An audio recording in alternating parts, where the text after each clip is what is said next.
Hello and welcome to Castanet's Weekend Review. I'm Jen Zielinski. Our top story: 3 of 4 people who were injured when a double chairlift collapsed at Crystal Mountain last Saturday have been released from hospital.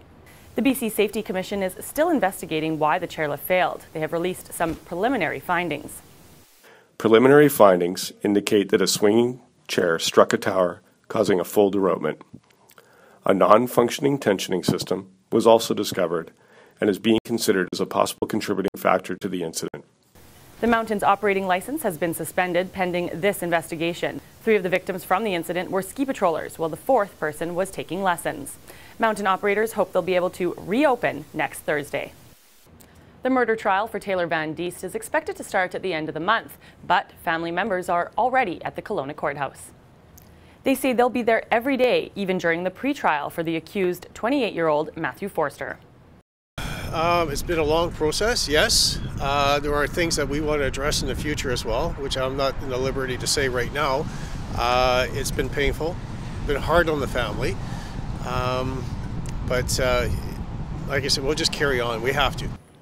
Van Diest was murdered in Armstrong on Halloween night back in 2011. She was walking along the railroad tracks to a party when she was attacked. Students at UBCO are being warned to keep a close eye on their electronics after laptops and cell phones were reported stolen. Police believe the same suspect is to blame for the thefts and recently released security footage of the man in hopes someone will recognize him. You know, it's a very busy campus. We have on any given day close to 10,000 people on campus, so it's the size of a small town. And when you think about the number of thefts, if we're running about 3 per month, that's not a very high number considering the number of people on campus. But we do take it pretty seriously whenever anyone's losing their property because of theft.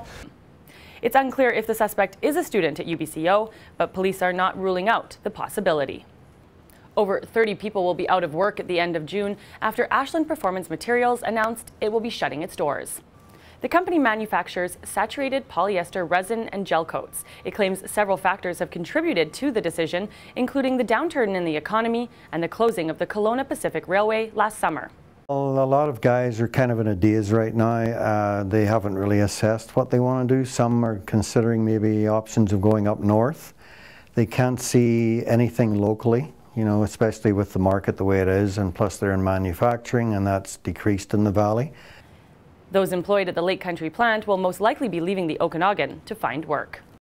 Kelowna residents had the chance to learn more about the new RCMP building during an open house at the Royal Anne Hotel this week. The current RCMP facility is outdated and too small, so the City of Kelowna plans to spend $42 million on the new detachment, which is to be built on the corner of Clement and Richter.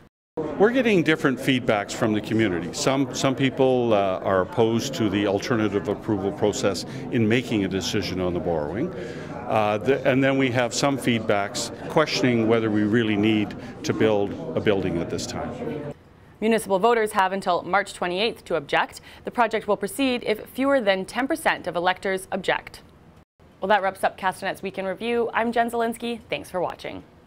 Remember to send your news tips to news@castanet.net and follow us on Twitter @CastanetNews.